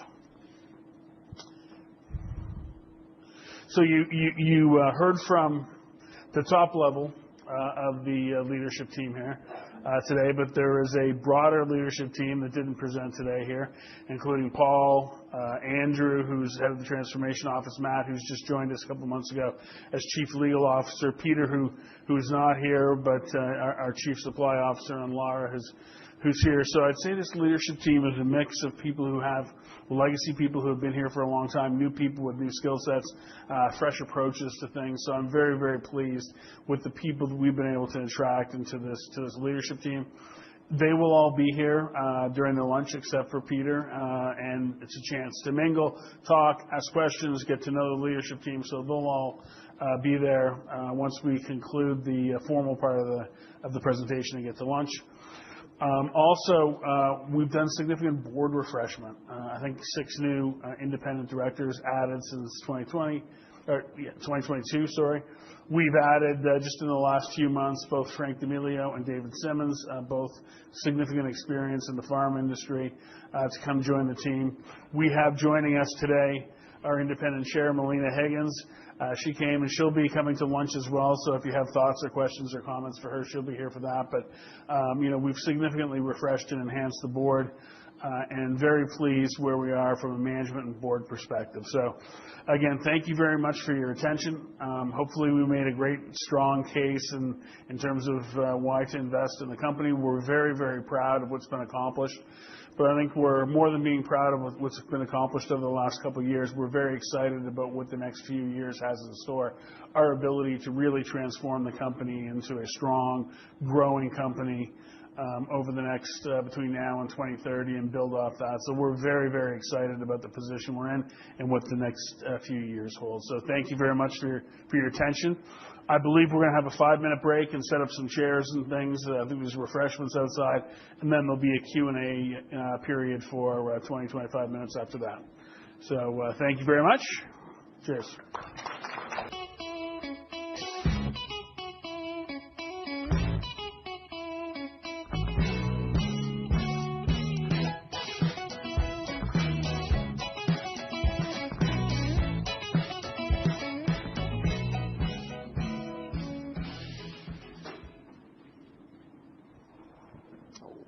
Okay, thanks everyone for rejoining us, and Scott and team, appreciate the fantastic presentation. We'll commence our Q&A session. So we're going around the room, so please, if you have a question, raise your hand, and members from the organization, my team, will come to you. So first question, if we can go to Glenn from Barclays. I will just wait for the... Thank you. Thanks. Yeah, thanks. Glenn Santangelo from Barclays. Hey, Philippe, I just wanted to follow up on your comments on selatogrel. I think you said you expected the readout in the first half of 27. Mm-hmm. Should we expect that to hit the market in 28? And then maybe if you can just remind us of the timeline on cenerimod as well. And then I had a second question for Doretta. Just, I was curious about the 2026 guidance in terms of that range. How much of the 12 potential launches expected this year are embedded embedded? How much in revenue do you have embedded within that guidance range this year? And then lastly, and then I'll pass over the mic. With respect to the $11 billion in free cash flow, should we still expect half of that to be allocated towards repo? Or Scott, are you willing to do something more transformational? And I'll stop there. Thank you. So selatogrel, first off, right? And Philippe can get more into it in a second, but it's an event-driven trial. It's possible for us to know exactly when the end is. Based on projections and things, it could be into next year. Whether or not it would launch, depending on when that timing, whether it would launch in 27 or 28, depends on when that study would finish. But I think a conservative view of getting that study done would be early first half of 27. It's possible, again, because it's event-driven, it's not patient number-driven. If we hit the number of events this year, then it will be done this year. I don't know if you want to be. Yeah, let me just add that we are seeing exactly what we wanted to see as part of this study. What will determine really the number of events we need is how they really distribute within the primary endpoint from death to less severe MIs. Based on what we're seeing, based on our projection, to Scott's point, we anticipate that we'll get a readout in the first half of 27 and then launch in 28, right? That's our base case at this point. And cenerimod, we anticipate to get the first readout at the very end of this year from Opus 2 first, and then Opus 1 early next year. So you add a year after that for approval, and that's when we would get it. Now, we'll have conversation, because we got fast-track designation with the agency on how to try to get an accelerated review, but that all depends on the data we get from the phase 3 study. And then your second question was capital allocation, share buybacks. As we've talked about, we want to be balanced, and we can, part of the plan to get to 2030 is continue to be balanced in terms of our capital allocation strategy, giving back to shareholders, dividends, share buybacks, and then business development. Any one year, we could lean into one or the other. Last year was a year where there was a lot of volatility, particularly in the first half of the year with the indoor situation, with tariffs and the general macro medical situation. And we decided to lean into share buybacks where the share price was and other things.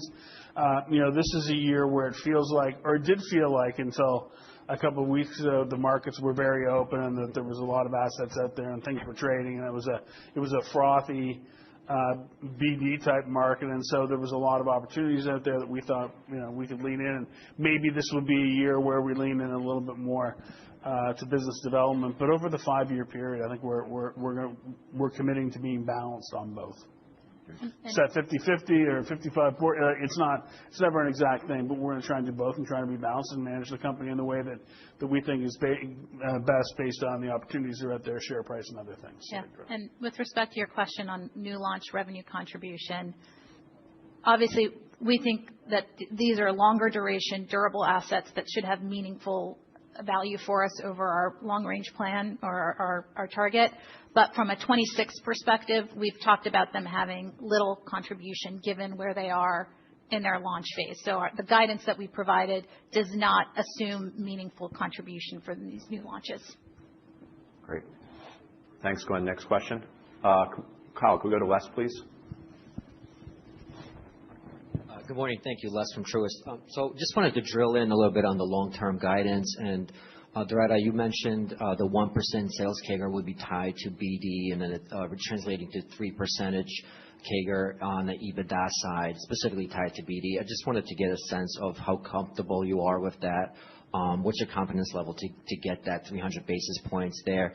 And then regarding the portfolio mix, just wanted to see how that shapes up over that time span, how it evolves over generics, branded, and the innovative portfolio. And now with Hemet on board, what are you thinking about priority on the size and momentum of additional deals coming on? Thank you. So I think we're providing long-term targets, not long-term guidance, right? I think that was just the terminology there, where these are the targets that we see that are combined from the base business and the other opportunities that we have.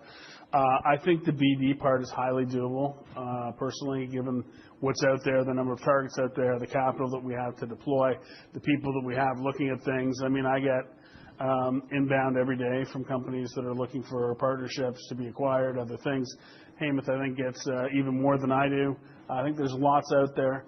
There's lots in this space that is not, Lilly's looking for things with a $5 billion plus peak sales to replace, right? The LOEs that we have from a farm industry perspective, there's something like $230 billion in LOE between now and then, and the big pharma world's looking for big things to replace those LOEs. $500 million, $600 million, $1 billion in sales is great for us, right? So I think there's a lot of those assets. We want to be focused on things which we're good owners of, that we think we can own, we can add value to. We've got, I think, remarkable capabilities in the product line extension value add side. We've got this big commercial structure out there around the world that can leverage and take molecules worldwide. So, the important thing to me is, does this asset help us reach our long-term strategy, and are we good owners of it? And I would also say, importantly, we're not relying on one asset. This is over 5 years, and we anticipate doing a combination of both more durable assets to grow our U.S. and other kind of more innovative areas, but also contributing and continuing to bolster both our established business and our generics business. And so this is really over a 5-year period meant to be a target and a view, given how much flexibility we have. Great. Next question in the room. Kyle, can we go to JP? How are you guys? Thank you for the details today. Very welcome. I'm JP from Evercore in for Umer Raffat. I have a couple of questions. First, Philippe, on Selatogrel. You mentioned people are injecting for the right reasons. Yep. And I just kind of want to get a sense of the false positive rate. How is that going to affect the take from the clinical community and the payers? And then on the deal cadence, you mentioned, is this optionality, or you have a lot of visibility already in some of these deals? It's a lofty goal, so we just want to get a sense. So I didn't quite understand last. Do we have a lot of visibility? Yes, because you're saying you're going to get like a $500 million EBITDA from acquisitions. The question is that you already have a lot of those, or it's just optionality you're calculating within this? Yeah, I would say we have a lot of discussions, right? Okay. We have a lot of discussions. There's a lot of companies out there. There's a lot of things that we're looking at. This goal of $1 billion to $1.5 billion is over a 5-year period. We're not going to rush and do something which is going to take us away from the strategy that we're laying out. There's lots of things out there, I think, and it's most likely to be not just one thing that we do, but 2 or 3 things over a 5-year period to add that top line, along with keeping the base business going and doing regional deals and other things. So I think there's a good inventory of companies out there who are looking to have some transaction that can help them accelerate their strategy. And we want to, be the company that can help them do that, right? There's some assets where we'd be great owners of, other assets that we wouldn't. So we're really focused we're focused on 2 things. Does it further the strategy? 1, and 2, is it something that we can add value by owning? And I think there's lots out there. We talk to lots of people. I get inbound every day. Multiple times a day, often. On days like today, there'll be multiple inbound. The other thing, the first part of the question, I think you were asking about Selatogrel. And you mentioned payers, right? I think this is going to be, and Philippe can get into your actual question, but since you mentioned payers, I mean, I think it's going to be a phenomenally interesting product from a pharmacoeconomic perspective, right? One of the most expensive patients in the world is a patient in the U.S. that has an MI, has substantial damage, survives, and lives for another 5-7 years with significant disability, right? And if you can decrease some of those rates, I think there'll be a tremendous health economic benefit to the United States. And so, depending on what the data looks like, and I think given the data positive and given that there's better outcomes of people using the product, I think it's going to be a very, very interesting product to do some of these pharmacoeconomic models with. Yeah, I think I'll add from a clinical medical standpoint, we are anticipating false positive, as you call them, which is patients that inject for the wrong reason, meaning they don't have an acute MI. There, I think what's important to capture with this data is the safety profile of the drug, right? If there's no downside for the patient to self-inject, then take themselves to the hospital and get checked and make sure that they either had an MI or didn't have an MI. Do they have damage? Don't they have damage? Do they need to get surgery or not? I think that's still important data for us to capture and to present, and medically, I think this will be relevant. From a clinical study standpoint, it has no implication on the primary endpoint. So this will be captured as part of the primary endpoint. We anticipate a certain number of them. I can tell you that right now we're pretty much right on what we had anticipated, and we'll go from there. But we need to continue to look at the data and see how it progresses. But so far, we have a good handle on that data. And I think it would be a relatively easy thing to replace, right? A device which was wrongly injected in the patient, right? If you're that's easy to do. Thank you very much. Yeah. Next question, Kyle. Can we go to the left with David, please?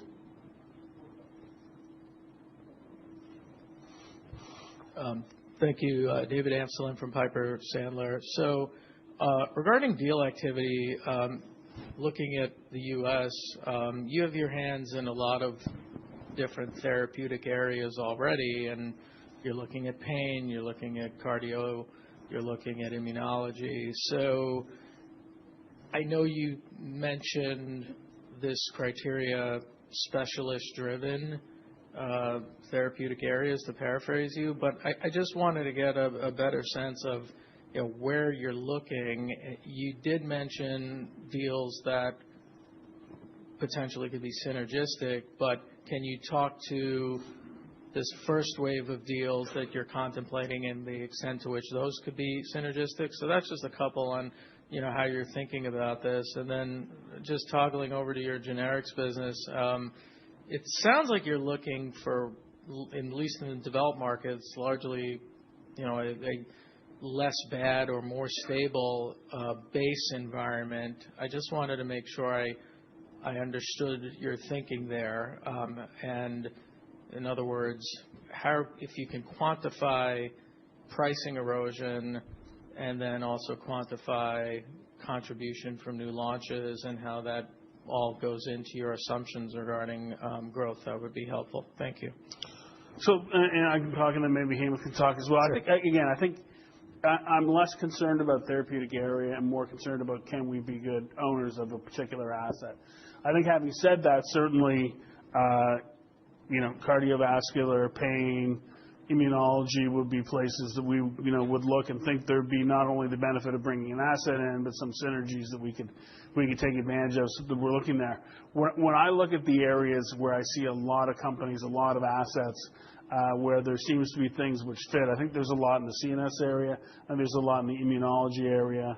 There's an evolving sort of pain market. So those are areas they're sort of rich for assets right now, but certainly we would consider where the future internal portfolio is going and doing any deal. Not that they'll always line up perfectly, but that's a major consideration on anything that we would do. Yeah, especially for the U.S., that's the right way to think about it.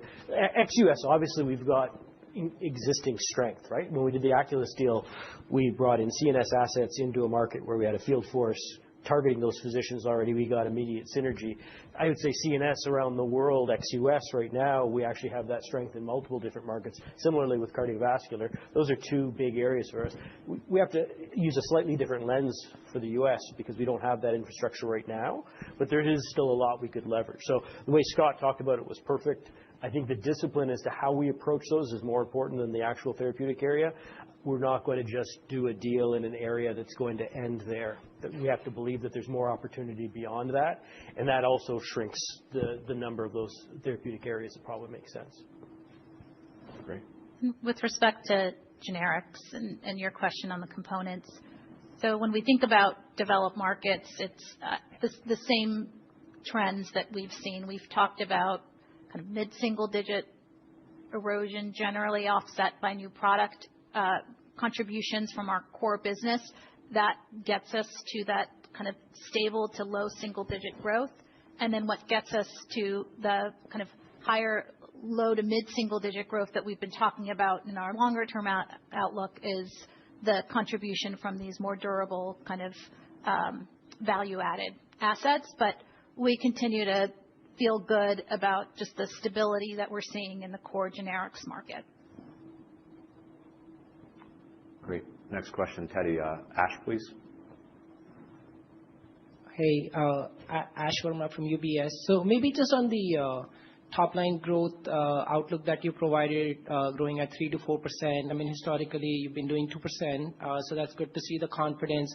But just in terms of how you get there, like you outlined that the new product contribution still stays in the roughly $500 million per year, but these value-added products that you're talking about, if you can explain sort of like what sits in that bucket, what's your level of confidence that this can actually sort of uplift that growth?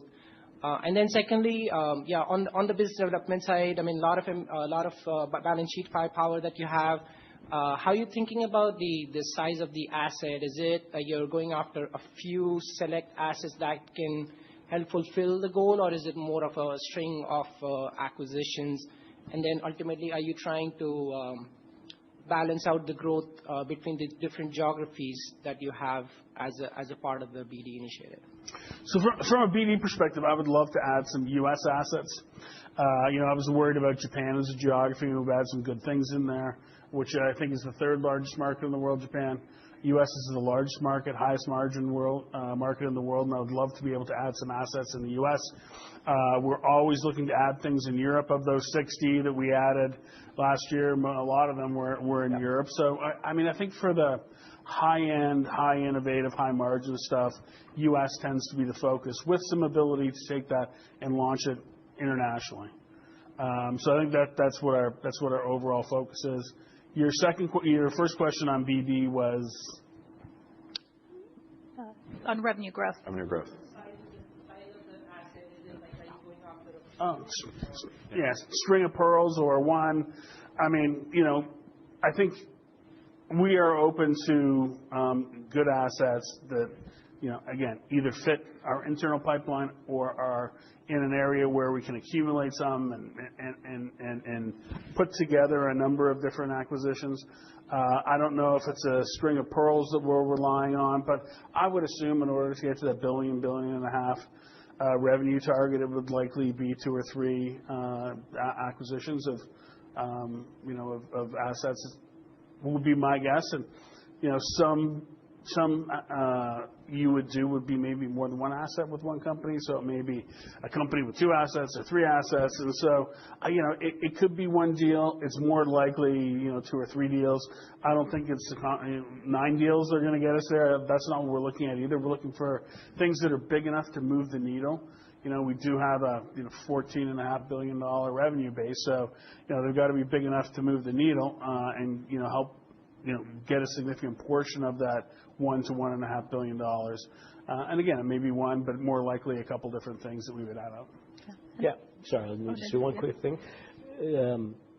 I think the larger the deal, the more opportunistic, right? So you can't really, if you're looking at something that could be, that would come and it would make sense, it would meet our thresholds, and it could accelerate having to do 2 or 3 deals, but it will be because it fits all of those parameters that we would do it. We're not chasing larger deals in order to make up a number. The other thing that's important to think about is we look at this both top down and bottom up, meaning our organization, whether they be therapeutic area segments or regional segments, are actively pursuing transactions that directly leverage their infrastructure. So there's a natural deal flow for, let's say, small to medium-sized transactions that come from the business itself, in addition to the ones that we look at where we can add new capabilities or do something more meaningful. So it's not all just a bunch of us sitting in a room saying, here's our deal flow, let's chase these things. A lot of these deals are being developed actually by the commercial organization to drive their own growth in their segments, which is why we get comfortable in both the operational leverage and our ability to get them done. Of the deals we've done regionally, geographically, a lot of them have been lower innovation or have been, limited distribution deals and things like that. I find that that's changing a little bit. People are coming to me saying, "Hey, you've got a very good operation in China. We've got some innovative assets. Would you be interested in buying them for China or buying them from Japan?"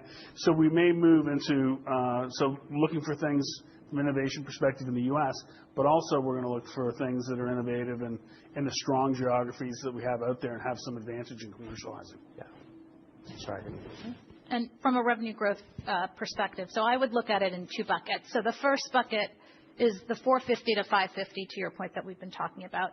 Now, this is the R&D and new product engine that we've been able to consistently deliver year over year. This is our kind of base generics, more complex generics.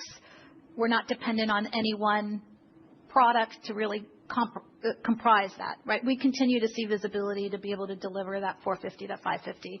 In addition to that, we have the bucket of value-added launches, to your point, that contribute that incremental plus or minus 1%. That's comprised of the list of 12 products that both Corinne and Philippe walked through. And I would say it's important to note, even within that bucket of value-added launches, the majority of those assets already have had data associated with them. And so through kind of getting those launched and through the plan that Corinne walked through, we're either leveraging our regional infrastructure that already exists, or we have a clear commercial plan to be able to execute on them and have them be important drivers for us as we think about the next 5 years. Next question, Kyle. Matt, please. Great. Thanks, guys. Matt Deltorre from Goldman Sachs. Maybe first on fast-acting meloxicam, could you share any more on what goes into the $500 million peak sales estimate, just in terms of maybe FDA label, pricing, et cetera? And then how you're thinking about the pace of that launch. I think you've said base case before, about 5 years, kind of, and it could be either side of that in reality. And then on selatogrel, there was recently data from Cellacor. They have a similar kind of injectable antiplatelet drug. It really is a different mechanism of action, but could you maybe just comment on how you see read-through from that? I know I think they hit on the composite, but not some of like the subcategories there. Right. Thank you. So for fast-acting meloxicam, what we're looking at in terms of our commercial approach, as I said, we're going to go after acute pain and really have a specialty-led targeting. So we're going to go after specialties that have high-volume patients. We're going to build the sales force, about 150 people there. And we hope to get traction early and get to repeat prescriptions relatively fast. Obviously, access will be important. So a component as well of the forecast is that we get strong commercial access, notably, and that we can really open the possibilities for patients to get on treatment. The $500 million opportunity is driven by two factors. One, a patent exclusivity that would go beyond the traditional 3 years that 505(b)(2)s have, right? Potentially 5, potentially more. We actually have 5 more patents, right? So we could actually have more protection. And two, it is driven by us commercializing this fast-acting meloxicam with a partner so that we could expand beyond the initial targeting of post-surgical pain into more general pain, larger population of patients that get prescriptions from PCPs or nurse practitioners or dentistry, right? So that's really what's behind this number. Before we go to selatogrel, you mentioned opioid sparing. I think that's going to be part of the strategy, given the strength of the data. Where that shows up in the label depends on discussions with the FDA, which have been very open and transparent. So our expectation is that we are going to be able to exploit and talk about that data, exactly how and where we need to finalize our labeling discussions first. But that's an important part of the strategy. With regard to your question about Cellacor, So just for everyone, it's a similar principle as to what we are doing. It's an antiplatelet treatment that is given prior to medical intervention. So we see that data as a strong proof of concept for selatogrel. There's significant differences in what they've done versus what we are doing. The intervention is much later than what we are going to do with selatogrel. If you look at their data, you'll see that they basically are giving the drug 90 minutes prior to a PCI intervention. So not a lot of time for the drug to work. But despite that, they were able to show about a 20% risk reduction, which is partly why I'm saying that we are very confident about our ability to get to a 20% risk reduction. We will be giving our drug because of the ability to self-inject, the patient can do that much earlier than what you've seen with the Cellacor data. Therefore, we're anticipating even further benefit than what was seen with the Cellacor data. Their data also has a lot of other issues have to do with statistical issues, the way they've put their endpoint together. I'm not here to debate that, but all I can tell you is that will lead to certain issues with regulators and statisticians. And they also had most of the patients from Europe because it's an ambulance study, right? So the patients were dosed in an ambulance setting. Again, much later than what we anticipate with selatogrel. And their statistical endpoint is going to be a challenge for them going forward, we believe. And we had a lot of conversation with our KOLs around this because, as I said, they also see it as a proof of concept. So we looked at that data, see if there was anything that we could learn from it. We're not changing anything to the study based on that data. It fits well with what we're doing. Great. Next question up here in the left column. Thank you. Hi, this is Ethan on for Chris Schott at JP Morgan. Thanks for taking our questions. Just starting off, overall, as you look at the growing branded portfolio that you laid out today, how do you think about the infrastructure that you'll need to build out and any color on the level of spend associated with that? And then secondly, on selatogrel, how do you think about the magnitude of benefit that you would need to see to support that $1 billion peak sales target that you laid out? Thank you. Right. So I will start with maybe some of the costs associated with the launch readiness for those new added value innovative products. For fast-acting meloxicam, as I already mentioned, we're going to build a specialty sales force in the U.S. That will primarily detail orthopedic surgeons. So it will be focused. It will be in the outpatient settings, right? And the size of the sales will be about 150 reps. For Winlow, which is our low-dose estrogen patch, we will be detailing OBGYNs. It's a small population of prescribers and focusing notably on the ones that already prescribe patches. So the sales force around 70 reps. Now, for the cenerimod and selatogrel, first we have to see the data, right, before we can envision exactly how we are going to build. And obviously, we are not going to start building infrastructure before we see the phase 3 results. The infrastructure depends on the geography. Launching a number of products, both innovative and value-added in Japan over the next little while, that infrastructure is largely there. There are some incremental investments, but not like you would see in the U.S. The U.S. is the place where we would likely have to build sales forces for these products moving forward.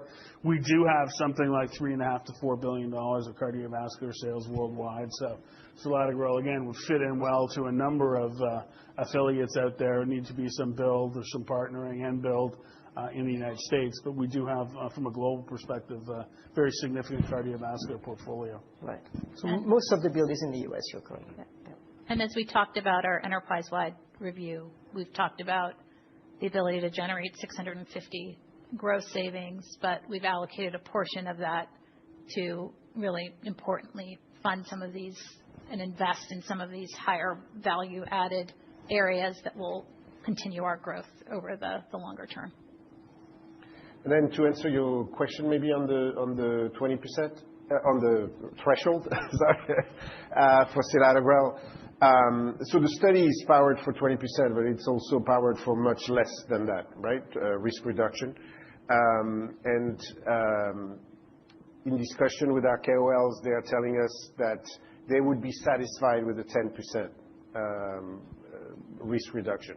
Now, would we be satisfied with that commercially? I think that we'll have to see also the rest of the data. It's a benefit-risk equation at this point. But we certainly are targeting at least 20% risk reduction based on what we've seen, based on recent data, based on everything points toward a higher risk reduction than that. But we're certainly targeting 20%.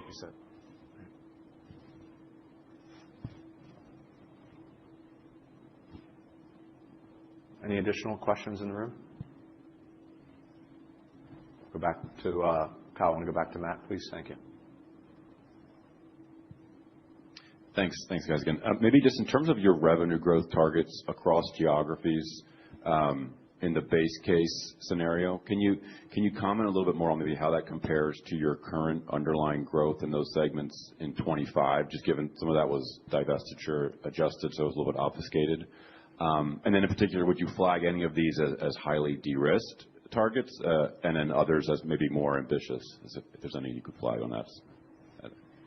I would say our overall approach to how we thought about our long-term regional targets in those areas is balanced. Obviously, there's a number of pushes and pulls, but we were very thoughtful and deliberate around how we thought about it. I would say generally they're